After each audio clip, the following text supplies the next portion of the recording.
The Guardian is reporting that the Pentagon is telling Ferguson police that they have to return the Humvees that they're using. They say, quote, the city of Ferguson, Missouri is being forced by the Obama administration to return 2 military vehicles that it obtained from the Pentagon amid widespread concern and criticism over the deployment on American streets of equipment intended for war zones. Now, the story gets crazy because the police department is like, yeah, we disagree. Fuck are you talking about? Do you not? These are the same guys that always scream about the Constitution. Do you not know how the Constitution works? Do you not know how the Supremacy Clause works? Federal law overrides state law. So if under federal law you did something that's incorrect, you took these Humvees, you're not supposed to take these Humvees, then you can't say, I disagree, we're going to keep them. No, you have to listen. This isn't a fucking debate. This isn't a discussion. You have to listen to them. This is your boss speaking. Hey, you're not allowed to have those Humvees. We're going to take them back. They're like, no, we disagree. We say we did have permission to take these. Well, fuck. I mean, what do you expect is going to happen here? If you go to court over this, of course you're going to lose. Of course you're going to lose. But they're still fighting, and they're saying, no, we still want to have the military equipment. Gee, I wonder why they want to still have the military equipment. It couldn't be because that's a police department that has consistently been overly militaristic and has a track record of overt racism in many cases. So this highlights a huge problem with police militarization. And understand, guys, even the attempted reforms are minor. Because they're saying, hey, give us back these 2 Humvees. It's not like these guys don't have other things that are, you know, military-grade equipment. Of course they do, and they use them on a regular basis. They were using them the other day.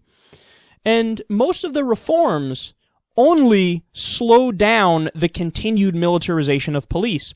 They don't actually slam on the brakes and reverse the process. This is like the only instance, and they make this clear in the article, this is the only instance where the government has ever said, like, okay, you can give us those things back now. But there are extremely extenuating circumstances where even they had to admit, like, yeah, that's ridiculous that we even ever had this in place in the first place. Certain things that are military weapons that ended up in the hands of police. So get this. The Guardian says, quote, while police are now formally banned from receiving armed helicopters, tracked tank-like vehicles, firearms, 50 caliber or higher, or grenade launchers, police departments have received $1 billion a year for terrorism prevention from the Department of Homeland Security, and since 1990, a different federal program has dispersed $5.6 billion worth of military gear to cops. All right, so fully understand what they're saying here.